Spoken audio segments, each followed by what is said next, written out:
on en était resté à ce niveau-là. J'avais donc paramétré correctement ma caméra et maintenant je veux lancer le rendu final.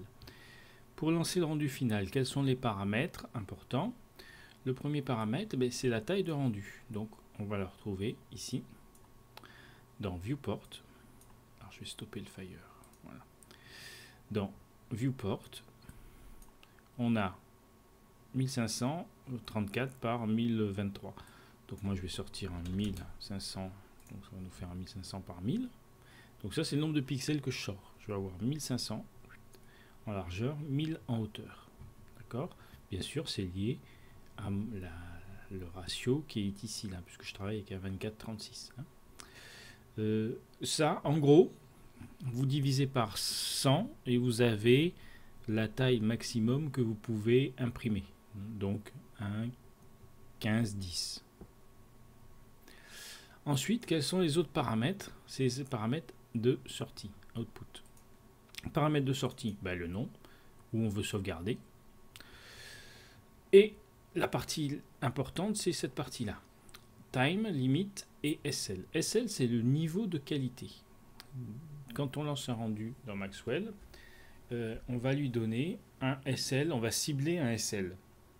Donc un sampling level, un niveau d'échantillonnage, c'est ce qui fait la qualité dans Maxwell.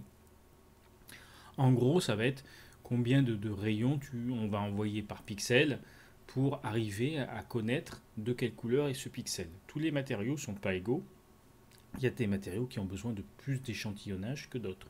Les matériaux diffusant dans le volume ont besoin de plus d'échantillonnage parce qu'il peut se passer beaucoup plus de choses dans un matériau comme ça que sur un métal poli, où là la réponse de la lumière est connue d'avance et sensiblement la même quand le rayon arrive avec le même angle d'incidence.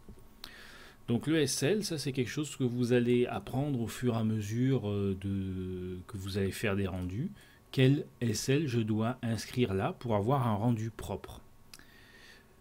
La limite de temps, donc là on met le temps limite qu'on donne à notre calcul. Maxwell s'arrête au premier des deux qui est atteint. Donc souvent quand on lance un rendu Maxwell, on a ça et ça. Enfin 999, alors j'en ai peut-être mis trop. 5 peut-être. Voilà, quelque chose comme ça. Et 25. Donc on lui dit calcul pendant 99 999 minutes ou, puisqu'il s'arrête au premier des deux qui est atteint, ou le SL25. SL25, c'est quelque chose qu'on n'atteint jamais. Mais on a ces paramètres parce qu'avec Maxwell, on a la possibilité d'arrêter le rendu quand il nous plaît, quand on sent que ça nous plaît. Donc du coup, là, c'est pour lui dire, tu calcules et c'est moi qui vais t'arrêter. Ça, c'est intéressant. Par exemple, vous partez le soir, vous avez une image à sortir, vous cliquez sur Render et puis il va calculer toute la nuit sans s'arrêter, on ne se pose pas de questions.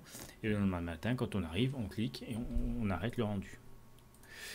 D'autres stratégies, ça peut être quand je connais le SL cible, donc par exemple le SL cible, là, ça peut être aux alentours de 17, je mets 17, je ne bouge pas le temps de rendu, et donc le 17 sera atteint avant le SL, le temps de rendu, donc il s'arrêtera au SL 17. Au bout de 20 minutes, 30 minutes, je ne peux pas vous dire. Maxwell va nous le dire quand on va lancer. Autre stratégie, vous avez des images à fournir au service commercial, par exemple, ou au marketing, pour qu'ils valident des points de vue. Vous sortez toute une série d'images, vous voulez que ça aille vite. Voilà, vous donnez 10 minutes par image et vous mettez SL25. Donc là, il va calculer pendant 10 minutes, mais je sais qu'il n'atteindra pas le SL25. Donc le premier des deux qui sera atteint, ça sera 10. Au bout de 10 minutes, il s'arrête, quel que soit le SL. Dans notre cas, on va mettre ça et on va mettre SL16. Tout le reste là, vous pouvez laisser comme ça.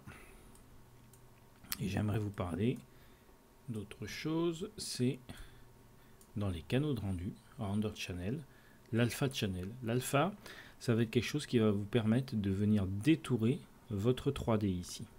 D'accord? Ça, les web designers ou les graphistes pour des catalogues papier peuvent en avoir besoin. Donc si on vous demande, oui, mais il faudrait que je puisse détourer la 3D, vous venez cocher Alpha. Une fois que tout ça c'est fait, donc quand je dis tout ça, c'est quelle taille je veux sortir, où je le sauvegarde, quelle est ma stratégie, est-ce que c'est une stratégie basée sur le temps, est-ce que c'est une stratégie basée sur une qualité à atteindre, ou est-ce que j'ai du temps et je mets le maximum de qualité et je le coupe le lendemain quand j'arrive.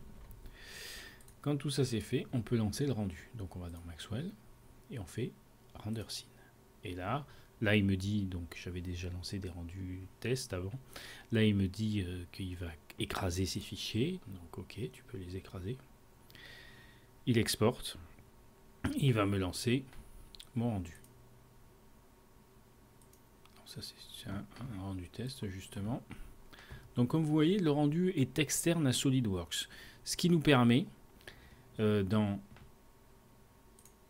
la plupart des cas, si votre machine est suffisamment puissante, de venir continuer, alors je suis en mode caméra, de venir continuer à faire du solide pendant que le calcul se fait. D'accord ? Donc on est là, on est dans solide, on peut continuer à faire du solide. Si votre machine manque un peu de puissance, ce que vous trouvez pour solide, ou si vous avez des grosses pièces, tout ça, des gros assemblages, vous pouvez ici, donc dans la partie Engine, vous pouvez venir limiter le nombre de cœurs que vous allouez à Maxwell. Alors 0, ça veut dire utilise tous les cœurs possibles.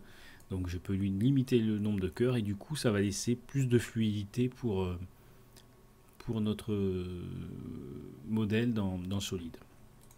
Je reviens là. Et là je vois qu'il me dit, donc pour le SL que j'ai demandé, il me dit qu'il faut une vingtaine de minutes pour atteindre ce SL. Un des avantages de Maxwell, ce que j'aime bien aussi dans Maxwell, c'est que on sait assez vite si on peut laisser cuire ou pas le rendu. Donc là, je vois bien que ça va, l'éclairage me convient, le flou me convient, la partie nette me convient, les matériaux me conviennent, donc je peux laisser cuire. C'est-à-dire je laisse tourner mon rendu. Une souplesse aussi, si je retourne dans caméra, je peux venir là, en modifiant le shutter, la vitesse de prise de vue, je peux venir éclaircir ou foncer mon rendu. Donc on n'est pas obligé de revenir, ça correspond à changer le V-number si vous voulez. On n'est pas obligé de revenir dans Solid pour, si on s'est trompé, pour corriger notre V-number. On est directement dans le rendu et on peut corriger directement dans le rendu le V-number.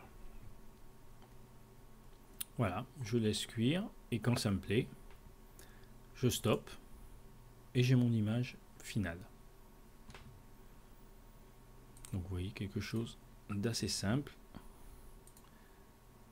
La taille que je veux sortir, où je veux sortir, un temps, un SL, pas d'autres paramètres, render, on laisse travailler le PC et on a notre image.